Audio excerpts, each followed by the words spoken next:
गणेश जी और समय की पहेली। बहुत समय पहले सतयुग के अंत और त्रेता युग की शुरुआत का समय था।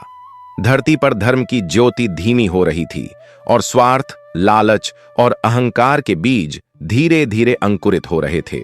इसी काल में उज्जैन के प्रसिद्ध राजा विक्रमादित्य अपने न्याय, धर्म और पराक्रम के लिए पूरे आर्यावर्त में प्रसिद्ध थे।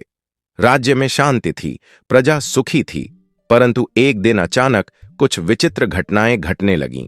सूर्य समय से पहले अस्त हो जाता, चंद्रमा दिन में दिखाई देने लगा, पक्षी उल्टा गाना गाते और सबसे चौंकाने वाली बात, सभी घड़ियां उल्टी दिशा में चलने लगीं। गांवों में किसान परेशान थे, बीज बोने का समय समझ नहीं आता। गुरुकुल में आचार्य और शिष्य समय की गणना नहीं कर पा रहे थे। नगरवासी भ्रमित हो चुके थे। राजा विक्रमादित्य ने तुरंत सभा बुलाई।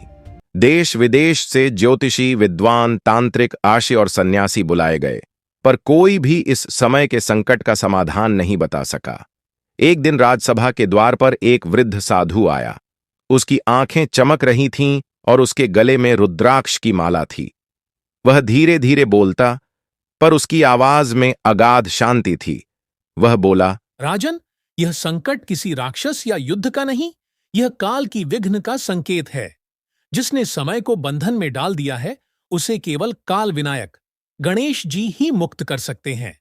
राजा ने श्रद्धा से साधु को प्रणाम किया और तुरंत आदेश दिया, गणेश जी का एक विशाल मंदिर निर्माण करवाया जाए और वहां दिन रात पूजा अर्चना हो। 3 दिन में सुंदर मंदिर बना। मंदिर में एक अनुपम गणेश मूर्ति स्थापित की गई। विशाल कान, बुद्धिमान आंखें और हाथों में मोदक, अंकुश, पाश और एक स्वर्णिम घड़ी। राजा ने स्वयं उपवास रखा और 3 दिन तक बिना जल ग्रहण किए गणेश जी की आराधना की। तीसरी रात्रि को जब राजा ध्यान में लीन थे, अचानक आकाश में चमक हुई और गणेश जी प्रकट हुए। उनके एक हाथ में वह उल्टी चलती स्वर्ण घड़ी थी। वे मुस्कुराकर बोले, समय केवल घड़ी में नहीं चलता, वह कर्म में, संकल्प में और धर्म में चलता है। जब मनुष्य अपने कर्तव्यों से भटक जाता है तो समय भी अपनी दिशा भूल जाता है। राजा ने विनय से पूछा, हे विनायक, इसका उपाय क्या है? गणेश जी बोले, 3 कार्य हैं जो तीनों लोकों की ऊर्जा को संतुलित करेंगे।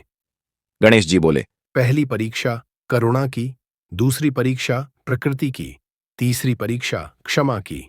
गणेश जी बोले, कल सूर्योदय से पूर्व एक अज्ञात भूखे को भोजन कराओ, लेकिन पहचान नहीं करनी है, बस सच्चे मन से देना है। राजा ने अपने सेवकों से कहा कि राजभोजन तैयार करें, लेकिन स्वयं राजा रात भर मंदिर के बाहर बैठकर किसी भूखे के आने की प्रतीक्षा करता रहा। अचानक एक विक्षिप्त सा भिखारी आया, जिसके तन पर वस्त्र भी नहीं थे। राजा ने उसे भोजन दिया। भिखारी ने बिना कुछ कहे खा लिया और चला गया। राजा को लगा शायद ये वही था। दूसरे दिन गणेश जी पुनः प्रकट हुए और बोले, जहां धरती बंजर हो वहां जाकर एक पेड़ लगाओ, लेकिन अपने हाथों से, और जब तक वह पौधा खड़ा न हो वहीं बैठकर प्रार्थना करना। राजा विक्रमादित्य एक निर्जन टीले पर गया, जहां कई वर्षों से कुछ भी नहीं उगा था। उसने खुदाई की, बीज डाले, पानी दिया और वहीं बैठ गया। सारा दिन बीता, सूरज ढला और अचानक एक छोटी सी कोपल फूट पड़ी।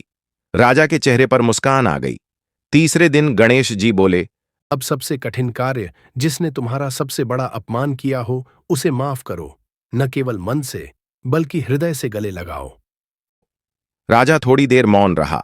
वर्षों पहले उसके ही एक मंत्री भृंगराज ने उससे गद्दारी की थी और युद्ध में राज्य को हानि पहुंचाई थी। वह अब जेल में कैद था। राजा ने स्वयं जेल जाकर उसे मुक्त किया, गले लगाया और कहा, मुझसे भूल हुई कि मैंने तुझसे द्वेष रखा। तूने गलती की थी, पर शायद मेरी कठोरता ने तुझे ऐसा बनाया। भृंगराज रो पड़ा और राजा के चरणों में गिर पड़ा। 3 कार्य पूरे होते ही आकाश में घंटे बजे। चारों दिशाओं से प्रकाश फैला। गणेश जी प्रकट हुए। उनके हाथ में वही स्वर्ण घड़ी थी, पर अब उसकी सुइयां सही दिशा में चल रही थीं। गणेश जी बोले, राजा विक्रम, तुमने तीनों लोकों के संतुलन को फिर से जागृत किया। करुणा ने भूख को शांत किया, प्रकृति ने जीवन को पुनः जन्म दिया, क्षमा ने हृदय को मुक्त किया। उस क्षण से समय की गति सामान्य हो गई। धरती पर पुनः ऋतु चक्र सही हो गया। पक्षी फिर मधुर गाने लगे और लोग फिर से अपनी दिनचर्या में लौट आए। राजा विक्रमादित्य ने उस मंदिर का नाम रखा काल विनायक मंदिर और वहां एक खास घड़ी स्थापित की गई जो उल्टी दिशा में चलती थी, पर उसकी सुइयां तभी रुकतीं जब राज्य में कोई गलत कार्य होता। उस मंदिर में आज भी लोग समय की उलझनों के समाधान के लिए जाते हैं। कहते हैं, जब भी कोई सच्चे मन से गणेश जी को पुकारता है, हे काल विनायक मेरे जीवन का समय सुधारो, तो गणेश जी उसके जीवन की दिशा बदल देते हैं। गणपति बप्पा मोरया।